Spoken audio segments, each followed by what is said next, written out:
हाँ हाँ हाँ। रोल है ना। अरे पीला हो गया रीजर, पीला पकड़ लिया। पीला हो गया। बाद में गीला भी होगा। Sir, over to you. Would you like to say something? If you can discuss something, talk about the movie, tell us your scripting करना. It's a big task. It's a different thing and a big thing. So आप कुछ कहना चाहेंगे? कुछ कहूँ इससे पहले, आदरणीय अन्ना जी, मैं आपको सादर प्रणाम करता हूँ।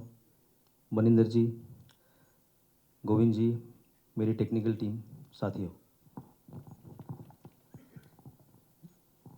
अगस्त 2011 में सारे देश ने अन्ना जी को रामलीला पर भारत माता की जय ये हुंकार भरते सुना है, देखा है, उसको महसूस किया है। और उस हुंकार के पीछे सारा देश अन्ना जी के साथ में खड़ा हो गया था। उस सारे देश के बीच में मैं भी एक वो लड़का था जो अन्ना जी से इंस्पायर हुआ था। पहला थॉट ये था कि इस उम्र में अन्ना जी सरकार से क्यों झगड़ रहे।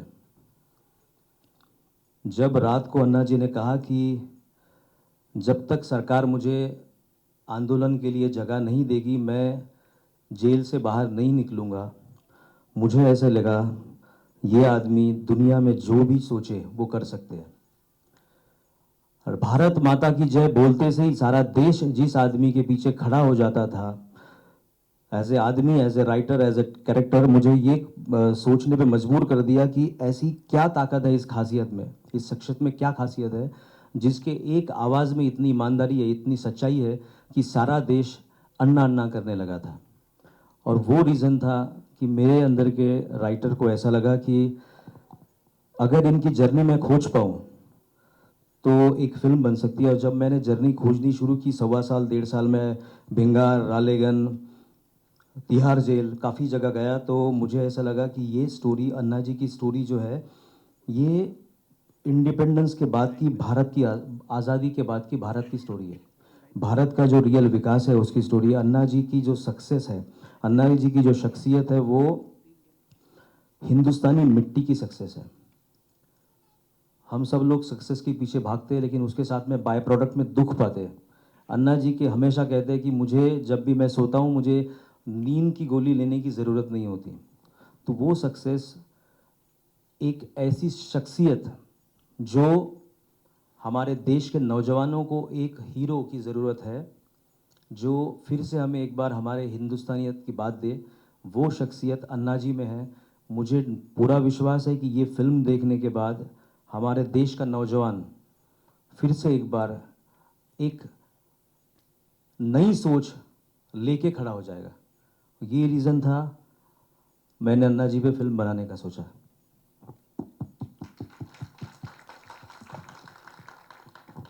So, sir, as we all know that the movie has been shot in very difficult weather situation.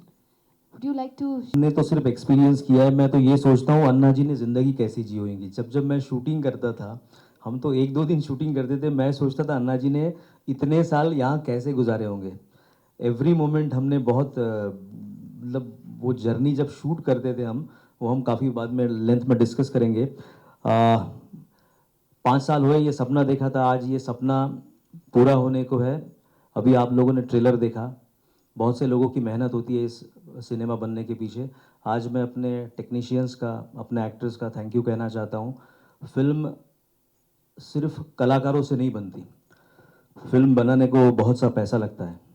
एक स्ट्रॉन्ग प्रोड्यूसर की ज़रूरत होती है जो फिल्म को बैक करे, स्पेशली अन्ना जैसी फिल्म को बैक करे, क्योंकि जैसे सभी लोग बोलते हैं कि ऐसी फिल्में सालों में एक बार आती है, तो उसका, उस फिल्मों को बनाने का मेंटलिटी भी प्रोड्यूसर में अलग होती है।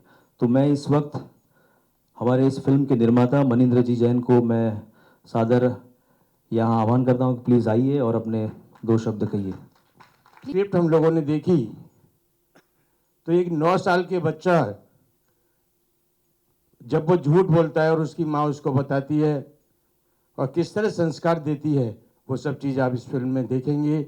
और वही संस्कार एक छोटे से बच्चे के मन में आखिर तक रहते हैं और वो आगे चल कर के देश के लिए एक दिशा बन जाता है। ये मेरी इसके लिए सोच थी।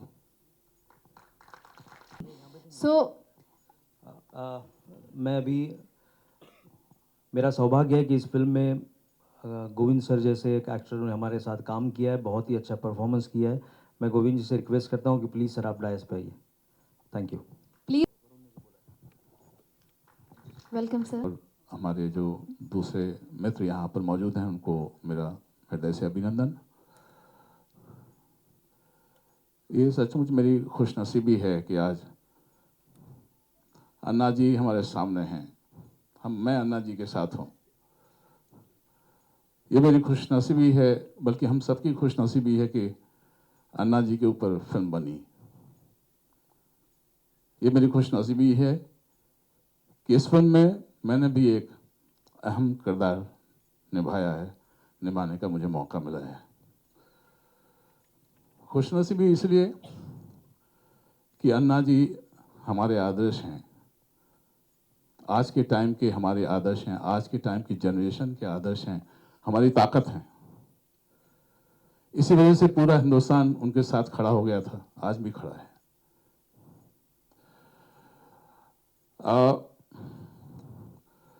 मेरी ये शुभकामना है, मेरी ये दुआ है, मेरा ये आशीर्वाद है कि ये फिल्म बहुत अच्छे स्तर पर रिलीज़ हो, लोगों के दिलों में जगह बनाए और खूब चले। All the best. Thank you so much sir. को सादर आमंत्रित करता हूँ, जोरदार तालियां अन्ना जी। So let's welcome on stage a very very special person of this afternoon. जोरदार तालियों से इनका स्वागत किया जाए। I would like all of you to please give him a standing ovation if you can. And let's welcome Anna Hazare ji on stage.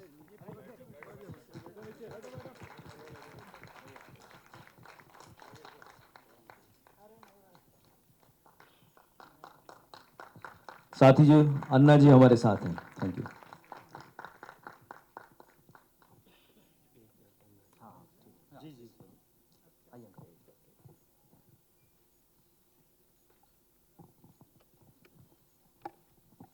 Sir आपका बहुत बहुत स्वागत है एंड आप सभी का भी बहुत बहुत स्वागत है।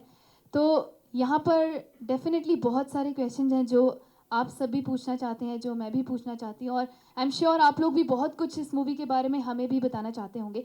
सो सबसे पहले मैं मनिंदर जी आपसे पूछना चाहती हूँ that if you can just tell us about the association with Sony. Sir बैठे। जब हम लोगों ने इतनी मेहनत से और इतनी कठिन फिल्म को बना लिया तो हमको ज़रूरत पड़ी कि कोई ना कोई हमारे लिए अच्छी कंपनी जुड़नी चाहिए, अच्छा स्टूडियो जुड़ना चाहिए। उसी कड़ी में मुझको सोनी का नाम बताया गया। मैंने सोनी से मुलाकात की, सोनी के लोगों से। वो लोग आए, एक बार आए, दो बार आए, और एक एक नहीं आए, 6-6, 7-7 लोग आए। पूरी टीम आई और उन लोगों को फिल्म बहुत पसंद आई और उन्होंने कहा कि हम आपके साथ में जुड़ने को तैयार हैं। और वही दिन था। फिर उसके साथ साथ मैंने सोचा कि सोनी क्योंकि एक बहुत पुरानी कंपनी है और इंटरनेशनल उसका बैकग्राउंड है, तो ऐसी फिल्म डेफिनेटली जिस सोच के साथ हम लोगों ने बनाई है वो सोच घर घर तक पहुंचेगी, ऐसा मेरे मन में विश्वास है।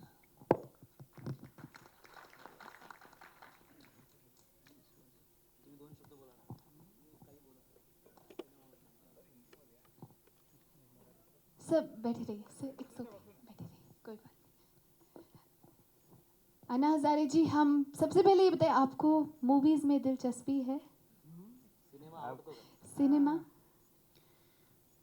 मैं अभी 40 साल से कोई फिल्म नहीं देखा। बहुत पहले 50-60 साल से पहले कोई भी नया पिक्चर आता है तो फर्स्ट शो देखता था, सेकंड शो देखना मुझे पसंद नहीं था। लेकिन स्वामी विवेकानंद के विचार मेरे जीवन में आ गए और फौज में गया। फौज के बाद मैं जब वापस आया, अभी 40 साल से मुझे फिल्म देखने का दिल नहीं होता। उसका प्रभाव मेरे जीवन में अलग से हो गया है। विवेकानंद के विचार, समाज की सेवा, देश की सेवा। मेरी उम्र थी 25 साल की, तब मैं मेरे जीवन में सोच रहा था, ये क्या चक्कर है दुनिया का। ये सब लोग दौड़ रहे दौड़ रहे दौड़ रहे दौड़ रहे दौड़ रहे। जन्म में आता कुछ लेकर आता नहीं, जाता कुछ लेकर जाता नहीं। उम्र भर मेरा मेरा मेरा मेरा मेरा मेरा, हाथ में कुछ नहीं। तो मैंने एक दिन सोचा था कि आत्महत्या करना। एक विवेकानंद की किताब मेरे हाथ में आई, जीवन समझ में आ गया कि जीवन सेवा के लिए है। 25 साल की उम्र में, यंग था मैं, तब मैंने तय किया कि जब तक अब जीऊँगा मेरे गांव की, मेरे समाज की और मेरे देश की सेवा करूँगा। और जिस दिन मैं मरूँगा तो गांव, समाज और देश की सेवा करते करते मरूँगा। ये व्रत लिया मैंने 25 साल की उम्र में, यंग था मैं। आज मेरी उम्र हो गई 79 ईयर, लेकिन आज भी मेरी ऐसी धारणा है कि हार्ट अटैक आकर लोग मरते हैं। जो आपने फिल्म में देखा, उदापुर के जन्म बताया था कि हार्ट अटैक आकर लोग मरते हैं, ऐसे हार्ट अटैक आकर मृत्यु आना, इसके बजाय गांव, समाज और देश के भलाई के लिए मृत्यु आ गया तो ये मेरा सौभाग्य है। ऐसा मैं मानता हूँ। आज भी मेरी धारणा है। मेरा कहने का मतलब यही है कि मेरे जैसे एक फ़कीर आदमी, मैं 45 साल हो गया मेरे घर में कभी गया नहीं। मेरे भाई के बच्चों का नाम क्या है मुझे पता नहीं। करोड़ रुपए की योजना अपनाए, बैंक बैलेंस नहीं। राष्ट्रपति मुझे पद्मश्री, पद्म भूषण, अमेरिका, दक्षिण कोरिया, कनाडा, कहाँ कहाँ अवार्ड मिल गए, लेकिन करोड़ रुपए से ज़्यादा कैश अवार्ड मिल गए। उसका मैं ट्रस्ट बना दिया। 12-13 लाख रुपए इंटरेस्ट आता है हर साल। दुखी पीड़ित लोग हैं, उनके सेवा में लगा देता है, कुछ रखता नहीं। आज सोने का एक बिस्तर है, खाने का प्लेट है। मंदिर में रहता हूँ, सिर्फ सोने का बिस्तर और खाने का प्लेट, लेकिन मैं अनुभव करता हूँ मेरे जीवन में, अरे लखपति करोड़पति को जो आनंद नहीं मिलता होगा वो मैं अनुभव करता। कितना आनंद है। मेरा कहने का मतलब है कि मेरे जैसा एक फ़कीर आदमी, मंदिर में रहता हूँ, ऐसे फ़कीर आदमी के जीवन पर मनेंद्र जी को क्या दिल में आ गया कि मैं, ये इतना आसान नहीं है फिल्म निकालना, कोई करोड़ रुपया खर्चा करना पड़ता है। और मेरे जैसे एक फ़कीर आदमी पर इन्होंने जो फिल्म बनाया है, ये कोई ना कोई डेयरिंग करना पड़ता है कि मेरा पैसा ये सेवा के लिए, देश की सेवा के लिए। तो मेरे सामने प्रश्न है कि मनेंद्र जी जैन, इन्होंने जो ये फिल्म के लिए प्रोड्यूसर के नाते जो खर्चा किया, और शशांक जी एक युवक है, वो जब युवक थे तब मेरा आंदोलन चल रहा था, और शशांक जी और उनके सभी ये सहयोगी है, इन्होंने ये फिल्म में जो काम किया, मुझे विश्वास हो रहा है। मैं पहले 1 मिनट का फिल्म देखा था, अभी 2.5 मिनट का हो गया। अभी आगे के लिए अक्टूबर में पूरा फिल्म देखूंगा, लेकिन अभी से मुझे अनुभव हो रहा है कि ये फिल्म बड़ी अच्छी हो गई है। और इन सब कलाकारों ने इसमें जो काम किया है, ये लगन से अपना दिल जान लगाकर जो काम किया है, मुझे विश्वास होता है कि देश के युवकों को एक नई प्रेरणा मिलेगी ये फिल्म देखने से। कई लोग अपना भी गांव ऐसा बनाना बोल के स्फूर्ति मिलेगी, उससे ये देश, नया देश खड़ा हो जाएगा, ऐसे मुझे विश्वास होता है। तो मैं मनेंद्र जी और सब कलाकार, उनके भावी कार्य के लिए, उनके उम्र के लिए मैं शुभकामना व्यक्त करता हूँ। धन्यवाद। जय हिंद। और फिर एक नारा फिर आपको याद दिला देता हूँ, भारत माता की। धन्यवाद Thank you. Sir, thank you so much.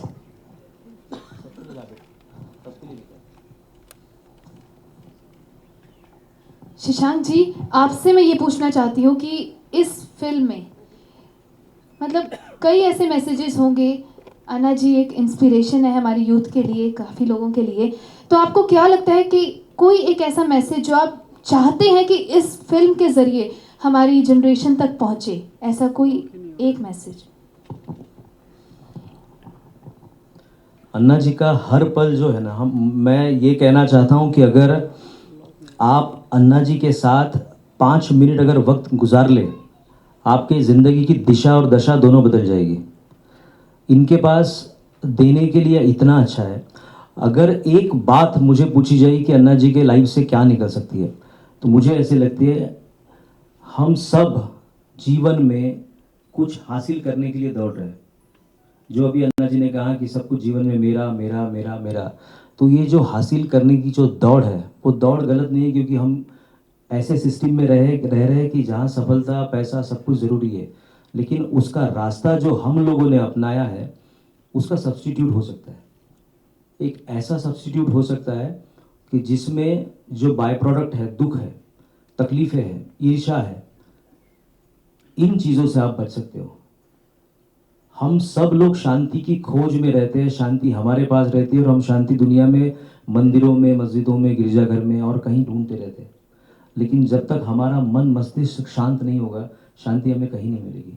अन्ना जी का जीवन हमें वो सुख, वो शांति, वो आनंद की अनुभूति देगा। स्पेशली यंग जनरेशन्स को एक प्रेरणा देगा कि हम जिए तो कैसे जिए। सपने छोटे नहीं देखे, अन्ना जी ने बहुत बड़े बड़े सपने देखे और उनको अचीव किया है। और उन सपनों को अचीव करने का जो रास्ता अपनाया है, वो रास्ता यूनिक है, वो रास्ता हमारा है, वो रास्ता हमारे पूर्वजों ने, गांधी जी ने सिखाया था, विवेकानंद जी ने सिखाया था, जिसको हम अभी पाश्चात्य संस्कृति के पीछे भूलते चले, जिसको उधर के लोग अपनाते चले हैं। वो रास्ता अन्ना जी का फिर से हमने रिवाइव करने की कोशिश की है। लाखों लोगों के बीच में अन्ना जी गए, आंदोलन चलाए, बहुत लोगों से मिले। आपको वही सीन्स रियल लाइफ में ऐसे शूट करने में आपको डिफिकल्टी फेस हुई? जब फिल्म लिख रहा था मैं, सो वहीं से मेरे रोंगटे खड़े होते थे कि जब मैं सीन लिखता था कि अन्ना जी कुछ बातें कर रहे हैं रामलीला पे, तो मैं सोचता था कि ये मैं कैसे इनैक्ट कर पाऊंगा। मेरे बहुत से दोस्त थे, उन्होंने मुझसे कहा कि तुम जो कैरेक्टर करने की सोच रहे हो उससे पहले 1000 बार सोच लो, क्योंकि जितने बड़े कैरेक्टर्स अभी तक पोर्ट्रे किए गए हैं उनको जनरली लोगों ने बहुत ज़्यादा देखा नहीं है। गांधी जी को हमने पर्सनली, हमारी पीढ़ी ने देखा नहीं था, और भी जो बायोपिक्स बने उनको बहुत ज़्यादा देखा नहीं है। लेकिन अन्ना जी की हर व्यक्तित्व से हम लोग अच्छे से वाकिफ़ है कि अन्ना जी चलते कैसे, अन्ना जी कैसे बोलते हैं, अन्ना जी का मतलब हर चीज़। और एज ए एक्टर 3 चीज़ें मुझे बड़ी डिफ़िकल्ट लगती थी। किसी भी एक्टर के लिए बहुत ही मतलब एक ऐसे एक्सप्रेशंस पोर्ट्रे करना बहुत आसान है जिसमें बहुत एंगर हो या बहुत हंसी हो, लेकिन अन्ना जी की सिंप्लिसिटी को मैच करना बहुत डिफ़िकल्ट था। मतलब एज एन एक्टर अन्ना जी की जो सिंप्लिसिटी है उसको मैच करना मुझे एक टफ काम था। फिर इस एज में 80 साल का एज का अन्ना जी का कैरेक्टर करके वो कन्विंस करना बहुत डिफिकल्ट था। तो एक तो मेंटल प्रिपरेशन उस कैरेक्टर के लिए बहुत ज़रूरी थी कि मैं मेंटली उस सोच तक पहुंच पाऊँ। दूसरा फिजिकल रिक्वायरमेंट्स थी। सो जब हम मिलिट्री का हमने पोर्शन शूट किया तो उसके लिए मैंने अपना वज़न 6-7 किलो कम किया था। और मतलब उल्टा हुआ है, जब अन्ना जी का यंगर एज में पोर्ट्रे कर रहा था तो मैं अनशन पे था, 6-8 महीने रोटी सब बंद। और जब अन्ना का अनशन वाला रोल मैं कर रहा था तो मैं इतना खा रहा था, मेरी ज़िंदगी में मैंने कभी खाया नहीं, बिकॉज मैंने वो अपना वेट 70-72 केजी तक ले जाकर रख दिया था। सो कुछ फिजिकल कुछ मेंटल, लेकिन मैं यकीन से कहता हूँ कि मेरे लिए बहुत टफ था ये काम। अभी आप लोग जज कर सकते हैं कि मैं आपकी उम्मीदों पे कितना खरा उतरता हूँ। Thank you. Thank you so much sir. Sir आप कुछ कहना चाहते हैं? आप अपना एक्सपीरियंस? पहले तो अन्ना जी को शत शत प्रणाम। मुझे जब बुलाया गया इस फिल्म के लिए तो शशांक जी ने कहा कैरेक्टर ऐसा सच बहुत बड़ा नहीं है, एक कैरेक्टर है जो एक ईमानदार अफसर है। अगर वो इस अन्ना जी के जीवन में नहीं होता तो आज अन्ना जी जहाँ तक पहुँचे हैं वो पहली सीढ़ी थी, वो नहीं पहुँच पाते। तब जब इन्होंने कैरेक्टर सुनाया तो मैंने कहा आगे कुछ जानने की ज़रूरत नहीं है। मेरे लिए बहुत बड़ी बात है कि इस तरह का रियल कैरेक्टर जो कभी घटा है उनके जीवन में, जो उनसे जुड़ा रहा है, और उस कैरेक्टर ने अन्ना जी की मदद करी, तो एक ईमानदार कैरेक्टर है, तो मैंने तुरंत हाँ कर दी। और अब सब आप लोग देखेंगे कैसा हुआ है। और मुझे बहुत आनंद आया, बहुत ईमानदारी से ये फिल्म बनाई गई है। सभी ने, सारे टेक्नीशियन, सारे एक्टर्स ने अपना बेस्ट दिया है। और कड़ी धूप में, गर्मी में, बरसात में, हर तरह से सबने झेल के इस फिल्म को अंजाम दिया है। मेरी शुभकामनाएं इस फिल्म के साथ हैं। जैसे सारी फिल्में सब लोग देखने जाते हैं, जिस इरादे से ये फिल्म बनाई गई है कि यंग सारे यूथ सारा देखे, तो प्लीज़ देखे, तभी तो कुछ कहेगा, तभी तो कुछ बोलेगा। तो पहली सीढ़ी है देखना, तो आप प्लीज़ देखें और इसको एक अच्छा अंजाम मिले। Thank you very much. Maninder ji, आप कुछ कहना चाहेंगे? मैं पुनः सभी लोगों से बोलना चाहूँगा, लेकिन उससे पहले मैं कहना चाहूँगा मेरे साथ जो को प्रोड्यूस किए हैं इस फिल्म को, पता नहीं उसको दिखाई नहीं पड़ पा रहा है, शोभित जी, शेखर जी, मेरा बेटा और अनिरुद्ध, इन चारों लोगों ने मेरे साथ तन मन धन से इस फिल्म में मेरा साथ दिया है। मैं उन सबका आभारी हूँ। और जिस लक्ष्य को लेकर ये फिल्म बनाई है, देखिए यहाँ हम सब लोग बैठे हुए हैं, चाहे किसी फील्ड से हों, मैं भी तरह तरह के बिजनेस में हूँ, लेकिन लक्ष्य सबका क्या होता है कि देश का यूज, हम देश के लिए कुछ भी कर पाएँ, वो बहुत ज़्यादा इम्पोर्टेंट है। यहाँ जितने भी बैठे हों, चाहे कोई भी फील्ड के हों, हर कोई चाहता है कि अगर देश पर कोई आपत्ति आती है तो वो भी जाए। कल अन्ना जी बहुत अच्छा बोल रहे थे कि आज 79 ईयर्स की उम्र में भी मुझको अगर पाकिस्तान के साथ लड़ाई के लिए जाना पड़े तो मैं जाने के लिए तैयार हूँ। कल अन्ना जी ने बोला, आज भी एक हमारे इंटरव्यू में भी बोला अन्ना जी ने, तो ऐसी जो भावना जिसकी है उसका हम पर थोड़ा सा भी असर पड़ जाए तो हम लोग अपने को धन्य मानेंगे। यहाँ एक और चीज़ बोलना चाहूँगा कि आप सभी लोगों ने, मेरे बड़े भाई श्री रविंद्र जैन जी संगीतकार, जो अभी इस संसार में फिजिकली नहीं है, मैं उनका छोटा भाई हूँ, और उनका बहुत बड़ा मुझे आशीर्वाद मिला जब हमने इस फिल्म को बनाने की सोची 2014 में। तो रविंद्र जी ने सबसे पहले सुनने के बाद 2 लाइन बोली थी मुझको सुनते ही, कोई तो है जो देश की चिंता करता है, अन्ना जी के लिए, और कहा था कि तुम इस फिल्म को बनाने के लिए हाँ करो। तो मैं उनके लिए भी आज नमन करता हूँ, हमारे बीच में नहीं है। और इस दोनों गाने जो उन्होंने इसके लिए रिकॉर्ड किए हैं, ये अन्नपूर्णा धरती और एक मिलिट्री के ऊपर, जब अन्ना जी ने कभी कभी पीना पड़ता था वहाँ पे, ऐसा वो सीन भी हम लोगों ने दिखाया है जब अन्ना जी ने रम पी ली थी वहाँ पे उसमें मिलिट्री में रहते हुए। तो ऐसी सब बातें जो अनटोल्ड स्टोरी हम जीवन की बोलते हैं कि अन्ना जी का एक ही रूप नहीं है, अन्ना जी के इतने सारे रूप हैं, बचपन से लेके आखिर तक अभी तक आप देख रहे हैं। और आज भी अन्ना जी, मैं सुबह चर्चा कर रहा था, बोल रहे थे अगर ज़रूरत पड़ी तो आज मैं फिर आंदोलन करूंगा, ज़रूरत पड़ी तो फिर मैं सेना में लड़ाई के लिए जाऊंगा। तो मैं अन्ना जी को नमन करता हूं और आशीर्वाद देता हूं अन्ना जी का कि अन्ना जी ऐसे व्यक्तित्व के साथ मुझको काम करने का मौका मिला, और मेरा कुछ पैसा इस कार्य की फिल्में देखते हैं, 99% फिल्में होती हैं जिसमें हम लोग नाच गाने और वही सब काम देखते हैं, प्यार मोहब्बत सब चीज़ें, लेकिन 1% वाली फिल्म को आप ज़रूर देखें। और मीडिया के सभी भाइयों को बहुत बहुत धन्यवाद। अगर आप सभी लोग इस फिल्म के लिए जितनी ज़्यादा पब्लिसिटी करें और हमारे यूथ तक इसको पहुंचाएं, घर घर तक पहुंचाएं, तो मैं सभी पूरी टीम की तरफ से आप सभी लोगों का आभारी रहूँगा। बहुत बहुत धन्यवाद। Thank you so much sir, बहुत बहुत धन्यवाद आपका। सुनाओ वी ओपन है for media, you can ask your questions.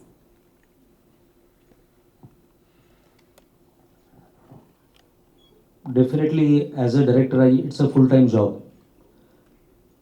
जब आप एज अ डायरेक्टर काम करते हो तो एज अ एक्टर कंसंट्रेशन थोड़ा आपका लैप्स होने के चांसेस होते हैं.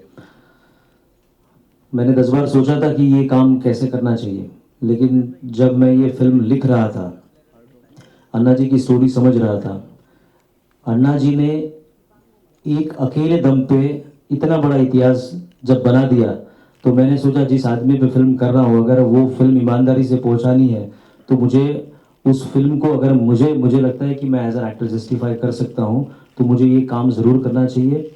और बिकॉज वो कैरेक्टर इतना कॉम्प्लेक्स था कि बहुत एक एक्टर को डेडिकेटेडली उतना टाइम देने का ज़रूरत थी उस कैरेक्टर के लिए. सोच आसपास अन्ना जी तक पहुंचने की वजह से मुझे ऐसा लगा कि ये कैरेक्टर अगर मैं करता हूं तो जस्टिफिकेशन मैं दे पाऊंगा. और यही रीज़न था कि मैंने ये सोचा कि एज एन एक्टर और डायरेक्टर मैं ये काम करूं, और मुझे लगता है कि मैं ठीक से निभा पाया. एक प्रश्न अन्ना जी से है मेरा. अन्ना जी आपके सामने अन्ना जी रितेश ईटीवी से जिस तरह की उनको बता दीजिएगा मैं जो पूछ रहा हूँ सर को. जिस तरह की लॉ आपने जगाई थी 2011 में, जिस तरह से जन लोकपाल की बात थी और अरविंद केजरीवाल के इंटरफेरेंस की वजह से चीजें हो नहीं पाई, तो कितनी कसक आपके मन में है जन लोकपाल को लेकर?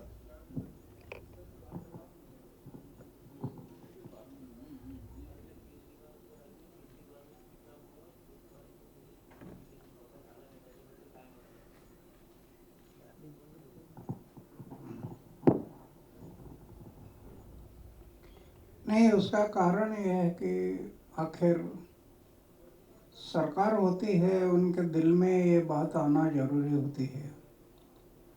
पहले सरकार थी, करप्शन ज़्यादा बढ़ रहा था, इसलिए मैंने वो आंदोलन शुरू किया था. मुझे लग रहा था क्योंकि वो आंदोलन से मेरे लिए, सिर्फ मेरे अकेले के लिए कोई दुष्परिणाम नहीं थे. सामान्य लोगों को जीना मुश्किल हो रहा था, महंगाई बढ़ रही थी, पारिवारिक लोगों को जीना भी मुश्किल हो रहा था. और मैंने तो अपने जीवन में यह तय किया था कि जब तक जीऊँगा गांव, समाज और देश की सेवा करूंगा, और जिस दिन मरूंगा तो सेवा करते करते मरूंगा. तो लोगों का दुख मुझे सहन नहीं होता था. ये सिर्फ दिल्ली का आंदोलन नहीं, मैं मेरे जीवन में 16 बार अनशन किया, 16 बार. हमेशा ये राइट टू इंफॉर्मेशन, सूचना का अधिकार, 8 साल लड़ा मैं, 8 साल सिर्फ जनता के हित के लिए, जनता के भलाई के लिए. अकेले सरकार को कानून बनाना पड़ा. तो ये जो बातें हैं सरकार ने दिल में लाया तो ये हो सकता है. अभी लोकपाल का कानून बना, लोक आयुक्त का कानून बना, उसका अमल करना जरूरी है. अभी सरकार नहीं कर रही है. फिर भी मैं अभी, मेरा उम्र हो गया 79 ईयर, आज फिर मैं सोच रहा हूँ कि फिर से एक बार रामलीला मैदान, फिर से एक बार. अन्ना अन्ना अरविंद केजरीवाल मुख्यमंत्री बने, लेकिन अभी जो हालात हैं दिल्ली में, जो उनके सारे मंत्री अलग अलग तरीके से घेराव में हैं, इस परिस्थिति को देख करके क्या कहना चाहते हैं? जहन में क्या आता है आपके? जो केजरीवाल के 3 मंत्री जो भी समस्या है, ये दुर्भाग्य है मेरा. अरविंद मेरे साथ कई सालों से रहा, उसका त्याग मैं देख रहा था, सामाजिक राष्ट्रीय दृष्टिकोण मैं देख रहा था. मुझे लग रहा था कि देश के लिए एक अच्छा काम करने वाला आदमी है. लेकिन जब ये आंदोलन हुआ और आंदोलन के कारण ये लोकपाल का कानून बन गया, पूरा देश खड़ा हो गया. न जाने उनके दिल में क्या आ गया, मैं नहीं जानता. क्योंकि भगवान ने एक बात अच्छी बनाई है, आपके दिल में क्या है मुझे समझ में नहीं आता, और मेरे दिल में क्या है आपको समझ में नहीं आता. तो उनके दिल में क्या था मैं समझ नहीं पाया. लेकिन अभी मैं अनुभव कर रहा हूँ कि एक सत्ता सर में जाने के बाद ये हुआ क्या, सत्ता. और मैं उनको पूछ रहा था कि तू पार्टी निकाल रहा ना, निकाल, मेरा आपका रिश्ता नहीं, आपका रास्ता अलग है, मेरा रास्ता अलग है। मैं तो गांधी जी के मार्ग से जाऊंगा आंदोलन, आपको पार्टी निकालना तो निकालो। तब मैंने उसको एक प्रश्न किया था कि आप पार्टी बना रहे हैं, पार्टी में आने वाले लोग चारित्रशील है नहीं है, उसका आचार शुद्ध है, विचार शुद्ध है, जीवन निष्कलंक है, जीवन में त्याग है और अपमान सहन करने की शक्ति है, ये पार्टी में आने वाले जो लोग हैं उनकी खोज करने का आपके पास क्या तरीका है? वो जवाब नहीं दे पाया था मुझे। और आज मैं अनुभव कर रहा हूँ कि 6 मंत्री में 3 मंत्री निकालने की नौबत आ गई, क्योंकि खोज करने का तरीका नहीं था। इसके कारण ऐसे मंत्री भी बीच में आ गए थे, तो ये उसको दुष्परिणाम हो गया है। लेकिन अभी वो आगे चल रहा है, आगे चल रहा है। वो 3 मंत्री चले गए और एमएलए कितने गए? एमएलए भी उनके ऊपर एक्शन हुआ, जेल में गए। तो ये मेरा दुर्भाग्य है कि मैं बड़े सपना देख रहा था, ये मेरा सपना टूट गया। मुझे बड़ा दुख होता है इस बात का कि एक अच्छा आदमी, अगर हमारी टीम अगर होती ना, अरविंद और हमारी टीम 2011 से पहले से जो चली आ रही थी, वो टीम अगर ना टूटती और ये टीम बने रहते तो आज देश का नक्शा बदल जाना था, ऐसा मुझे विश्वास है। देश का नक्शा बदल जाना था, सिर्फ टीम नहीं टूटनी चाहिए थी, लेकिन टूट गई। और तो फिर भी हम लोग कोशिश करेंगे देश के लिए। अन्ना, आपने सेना के साथ भी, भारतीय सेना के साथ भी काम किया है, युद्ध में आप लड़े भी हैं, तो अभी जो हालात हैं देश में और पाकिस्तान बार बार वही कर रहा है, तो क्या आपको लगता है कि एक बार फिर से युद्ध के हालात नजर आते हैं आपको देश में? नहीं, क्या है कि पाकिस्तान और भारत ये पड़ोसी देश है। दोनों देशों ने पड़ोसी धर्म को निभाना जरूरी है। पड़ोसी धर्म क्या कहता है? एक दूसरे के सुख दुख में सहभागी होना, ये हमारा पड़ोसी धर्म कहता है। 65 की लड़ाई हुई थी, उस टाइम पर भी पाकिस्तान ने अपना होकर मोल ले लिया। मैं 65 की लड़ाई में था, खेमकरण के सीमा पर, मैंने देखा था वहाँ पर भी। और हमारे जो बॉम्ब थे वो लाहौर में जाकर गिरते थे, इसलिए पाकिस्तान उधर ही रुक गया और शीश फायर के लिए आग्रह किया। अभी उनको पता है कि भारत की शक्ति क्या है। अभी उन्होंने ऐसा नहीं करना चाहिए था कि बार बार ये जो हमारे क्या अतिरेकों को भेजना और हम पीछे से खड़ा होना और तकलीफ देना, ये ठीक नहीं है। दोनों देशों के लिए लड़ाई ठीक नहीं है, लेकिन फिर भी मेरी ऐसी धारणा है, अगर पाकिस्तान नहीं मानता है, सलोखा नहीं जानता और समय आ गया लड़ाई करना, तो मैंने अभी भी बोला था कि 79 ईयर के मेरा एज है, फिर से एक बार बॉर्डर पर जाऊंगा, लड़ूंगा मैं।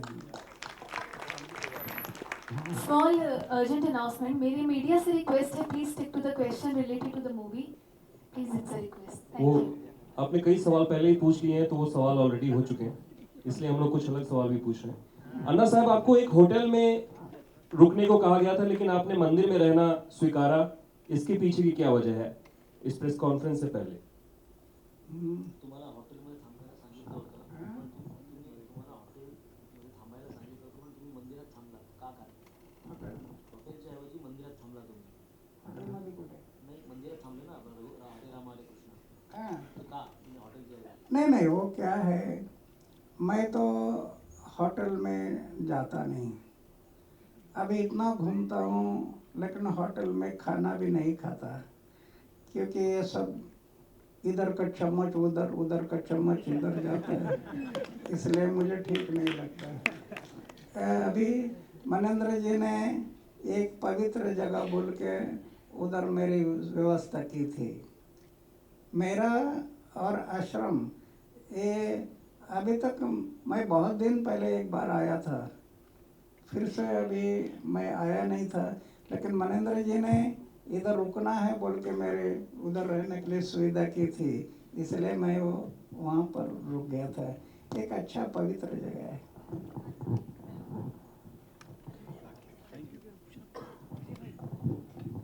हेलो अन्ना जी, मेरे काबिल दोस्त ने भी आपसे पूछा भारत पाकिस्तान के रिश्ते को लेकर। पूरी एनकाउंटर के बाद भारत सरकार की जो प्रतिक्रिया है उससे आप कितने खुश हैं? पुरीवर जो हमला झाला होता, पुरीला पाकिस्तानी आतंकवाद्यांनी जो हमला केला त्याच्यावर भारत सरकारने जी प्रतिक्रिया दिली आहे त्याच्यावर तुम्हाला काय म्हणायचं आहे? नहीं, अभी उरी में मैं रहा है, कश्मीर में मैं 2 साल कश्मीर में रहा है। श्रीनगर से आगे मेरा यूनिट था, और ये उड़ी, पुंछ, बारामूला, यहाँ पर मैं हमेशा उस एरिया में जाता था। अभी जो उरी में हमला किया ये भयाड़ हमला है। निष्पाप लोगों को आप गोली चलाते हैं, क्या उनका कसूर है? हाँ, हम लड़ते लड़ते एक दूसरे पर गोली चल रही तो बात अलग है, लेकिन सोए हुए लोगों पर गोली चलाते हैं।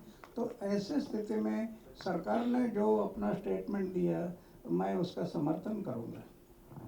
और सर, यहाँ पे भारत में एक पॉलिटिकल मुंबई महाराष्ट्र में पॉलिटिकल पार्टी है, उसने कहा कि पाकिस्तान के जितने भी आर्टिस्ट हैं उन्हें भारत छोड़ देना चाहिए, वो यहाँ पे काम नहीं करना चाहिए। तो उस पर आप क्या विचार रखते हैं? ये म्हणते की पाकिस्तानी कलाकारांनी भारतात काम करू नये। नहीं, ऐसा है, कलाकार का रिश्ता अलग होता है। कलाकार ये कलाकार होते हैं। एक आदमी किसी देश का है, कहाँ का है, लेकिन उसका कला का दूसरे लोगों को भी प्रेरणा मिलते रहते हैं। लड़ाई और कला, इसमें थोड़ा फर्क करना चाहिए। जो कला है वो कलाएं रहनी चाहिए। हाँ, मैंने जो कहा कि अगर नहीं बात जाता तो मैं भी लड़ने के लिए तैयार रहूँगा 79 साल के इसमें, लेकिन कला जो है ना, कला के बारे में हम नफरत नहीं करना चाहिए। हेलो हेलो अन्ना। अन्ना जी, आपने कहा कला को लेकर नफरत नहीं करनी चाहिए, लेकिन अगर भारत में आकर पाकिस्तानी कलाकार पैसा कमा रहे हैं तो कम से कम पाकिस्तान को भी लिबरल होना चाहिए, उनके लोगों को भी लिबरल होना चाहिए, उनकी गवर्नमेंट को भी सोचना चाहिए कि हिंदुस्तान उनके लोगों को रेवेन्यू जनरेट करा रहा है। तो आपसी रिश्ते तभी मजबूत होते हैं जब दोनों तरफ से अच्छाइयाँ होती हैं। वो अच्छाइयाँ नहीं कर रहे तो हम क्यों करें? नहीं, अगर कला है, कलाकार है या कला है, वो हमारे देश में आकर गलत रास्ते से जा रहा है तो फिर हमें सहन नहीं होगा। उसकी कला का दुरुपयोग होता होगा, समाज के लिए नुकसान होता होगा, राज्य के लिए नुकसान होता होगा, देश के लिए नुकसान होता होगा, तो हमें मंजूर नहीं, फिर वो मंजूर नहीं है। अन्ना जी, इलेक्शन के पहले कैंपेन चला था अच्छे दिन आने वाले हैं, तो आपको लगता है वाकई बीजेपी अच्छे दिन ले आएगी? आ गई है, मेरे से ज्यादा आपको ज्यादा पता है अच्छे दिन कितने आ गए और कितना नहीं आए।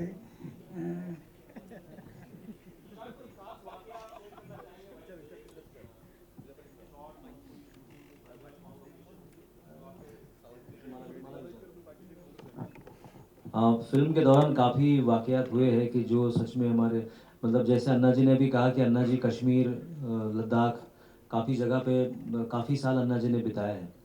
तो जब हम लोग इस फिल्म के वो सीन्स शूट कर रहे थे तो हमारे पास समय काफ़ी कम बचा था। 2 दिन में हमको काफ़ी काम निकालना था, और वहाँ का वेदर बहुत बुरा हो गया था। अराउंड -18 डिग्रीज़ वहाँ चल रहा था, और जहाँ पे हम लोग कमिट कर चुके थे लोकेशंस, वहाँ पे जाना बहुत डिफ़िकल्ट था। तो हम लोग लिटरली सुबह 4:30 बजे उठ के सारा क्रू अपने अपने कंधे पर, इवन मतलब जो कैमरामैन थे हमारे सुरेश देशमाने जी, वो भी एक सामान अपने कंधे पर उठा के निकलते थे। हम एक्टर, हम भी मतलब सारी की सारी क्रू कंधे पर सामान लेके निकलती थी और हम 8:30 बजे सेट पे पहुंचते थे, शूट करना शुरू करते थे। आखिरी दिन ये कंडीशन आ गई कि 1 बजे के बाद वहाँ के लोकल लोग बोले सर आप यहाँ से निकल जाइए, वरना अगर आप फंस गए तो आप लोगों की जान भी जा सकती है। लेकिन हम लोग अन्ना जी के प्रेरणा से इतने प्रेरित थे कि हमने सोचा कि ये पूरा सीक्वेंस हम कंप्लीट करेंगे, उसके बाद ही हम यहाँ से जाएंगे। तो हमने अराउंड 5:30 बजे वो सीक्वेंस कंप्लीट करके जब हम बाहर निकले और मैं होटल पे आया, मुझे ऐसी फिर से इच्छा हुई कि मैं एक बार उस, बहुत खूबसूरत दिख रहा था क्योंकि बर्फबारी बहुत ज़ोरों से हो रही थी और तब तक -22 डिग्री वहाँ पे हो चुका था। तो मैं एक बार जाके फिर से उस लोकेशन को देख के आता हूँ। जब मैं उस लोकेशन पे वापस गया तो ड्राइवर मुझे जाने की सलाह नहीं दे रहा था, और जैसे ही हम आगे पहुँचे तो वो गाड़ी इस तरह स्किड होना शुरू हो गई कि वहाँ से बड़े मुश्किल से हम वापस आ पाए थे। अगर आधा घंटा और लेट हम शूटिंग करते तो हम लोग मुश्किल में फंस सकते थे, लेकिन भगवान का आशीर्वाद था और अन्ना जी का आशीर्वाद था कि हम वो शूटिंग भी ठीक से कर पाए। दूसरा गाना हम लोगों ने शूट किया था जब अन्ना जी ने गांव में पहुंचने के बाद अन्ना जी ने स्ट्रगल शुरू किया था और एक मुहिम पे अन्ना जी की जो भी विचार थे उनको गांव ने एक्सेप्ट करना शुरू कर दिया। वहाँ पे रविंद्र जैन जी ने एक बहुत ही खूबसूरत गाना लिखा है जो पिछले 10-15 साल में आपको सुनने नहीं आया होगा। बहुत ही मतलब जो गाने हम पहले सुना करते थे, मीनिंगफुल येट मेलोडियस, वो गाना हमको 48 डिग्री में शूट करना था। मेरे कुछ एक्टर, सीनियर एक्टर्स थे, वो मुझे मजाक में बोलते थे भाई एक काम कर, आधा पेमेंट कट कर दे लेकिन इस गाने से हमको निकाल दे, क्योंकि वो पूरा बैरल लैंड था। उस लैंड में एक भी मतलब बिल्कुल गंजा जगह थी। 48 डिग्री, वहाँ पे वैनिटी नहीं पहुँच सकती थी। आप जब सुबह 9 बजे वहाँ पहुँच गए तो देन आपको शाम को 6 बजे तक शूटिंग करनी है। तो वो भी काफ़ी डिफ़िकल्ट सिचुएशंस थी हमारे लिए, लेकिन हमने काफ़ी एंजॉय किया हर moment. Thank you. Hello hello hello hello. मेरा सवाल डायरेक्टर साहब आपसे भी है और अन्ना जी से भी है। अन्ना जी नमस्ते। सर सवाल ये है कि मेरा कि अन्ना जी ने पिक्चर को देखा नहीं है अब तक, क्या पिक्चर रिलीज होने के पहले आप उनको पिक्चर बताना चाहोगे? और दूसरा सवाल अन्ना जी से भी क्या, अगर उसमें कोई ऑब्जेक्शनल सीन होगा क्या आप उसको कट करना चाहोगे? हाँ, अभी तक अन्ना जी ने फिल्म नहीं देखी, लेकिन फिल्म की सब्जेक्ट्स ऑलवेज मैं अन्ना जी से, मैं अभी मतलब 2012 से हमने ये फिल्म लिखना शुरू की है और 2015 में हम सेटिस्फैक्शन लेवल पे पहुँचे कि यस ये स्क्रिप्ट अन्ना जी की लाइफ को जस्टिफाई कर सकती है। तो हमने कोई भी चीज़ घाई में नहीं की है और उस कंसर्न के बाद में हम फिल्म करते आए। फिर भी अभी अन्ना जी फिल्म देखेंगे, अन्ना जी का जो भी बात होगी वो हमारे लिए आदेश होगा, उसके बारे में हमको हमारे दिमाग में कोई दो राय है नहीं। लेकिन मैं आपको यकीन दिलाता हूँ ये फिल्म इतने बेहतरीन ढंग से लिखी गई है कि इसमें ऑब्जेक्शन कुछ नहीं है। ये तो एक पॉजिटिव झरना है। आप आइए, उस झरने में 60 साल के हिंदुस्तान की बदलती तस्वीर देखिए और अपने आप को उसमें जज करिए। इसमें हमने कोई भी मतलब मैं वो वर्ड्स भी यूज़ नहीं करना चाहता यहाँ पे। So it's a very positive film, it's a very positive film on a very positive person. और वो जर्नी अन्ना जी की जो किसी ने देखी नहीं, कि एक आदमी अगर सोच ले, ठान ले तो क्या हासिल नहीं कर सकता। Shashank, over here to your center. Can we expect to see some elements of Arvind Kejriwal in the movie? जो रामलीला मैदान में जो जब अन्ना हजारे और अरविंद केजरीवाल साथ में जब अनशन किया था उन्होंने, तो वो एलिमेंट्स फिल्म में नजर आने वाले हैं कहीं ना कहीं? It's a film about Anna Hazare. I don't know why Arvind Kejriwal every time आ जाते हैं point of view, because he was there to support. नहीं, I know that, but Anna ji की लाइफ में और भी बहुत बड़े बड़े लोग आए अन्ना जी की लाइफ में, बिकॉज मे बी आपको वो इंसिडेंट्स पता है। हमने अन्ना जी की 60 साल की जर्नी इस फिल्म में लेके आए हैं। जर्नी के दौरान जो भी व्यक्तित्व अन्ना जी के लाइफ से आके गुजरे हैं, वो व्यक्तित्व को जितना इम्पोर्टेंस देना चाहिए उतना इम्पोर्टेंस हमने दिया है। My film is about Anna journey. उस जर्नी के दौरान जो भी पड़ाव आते रहे वो पड़ाव आते गए और जाते रहेंगे। कॉन्फ्लिक्ट्स दिखाए जाएंगे अन्ना जी और उनके बीच में जो हो रहे थे, और इसका एंडिंग कब तक है? मतलब 2011-12 कब आप एंड कर रहे हैं? कुछ तो चीज़ें फिल्म देख के भी आपको गेस करनी पड़ेगी। अन्ना मेरा सवाल अन्ना जी से है। अन्ना जी, जिस प्रकार देश के सामने कई सारी समस्याएं, कई सारी समस्याओं के बारे में आपने जंग भी छेड़ी थी और कामयाबी भी हासिल हुई है, लेकिन फिलहाल महाराष्ट्र में एक नई समस्या उभर के आ रही है और जिसके लिए मराठा समाज द्वारा बहुत बड़ा आंदोलन किया जा रहा है। किस कदर देखते हो आप इस आंदोलन की तरफ?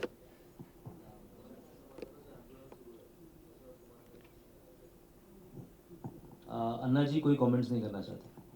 एकंदरीत राज्यभरातून कुपोषणाचे बरेच आपल्याला किस्से ऐकायला येतात आहे. इथे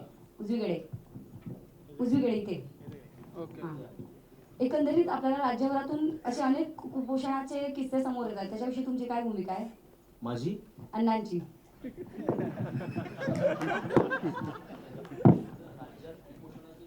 hello.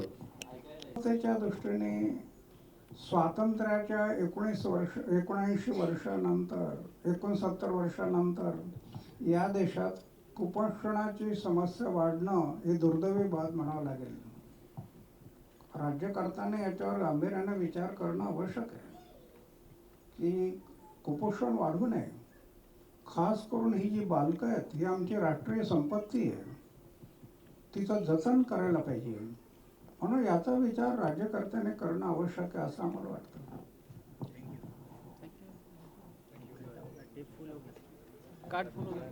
So thank you so much to all of you. Thank you so much for showing your presence here. So now we'll have the pictures. Thank you so much to everyone.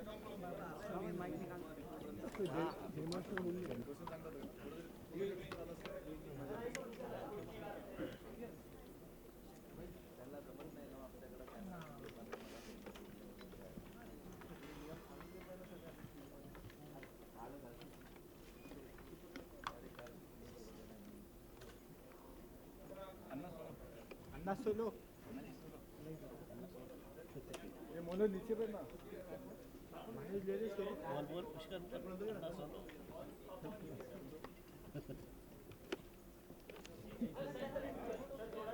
दिखरा ये मार red है ना red. हां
भाई पत्रकार नहीं Facebook live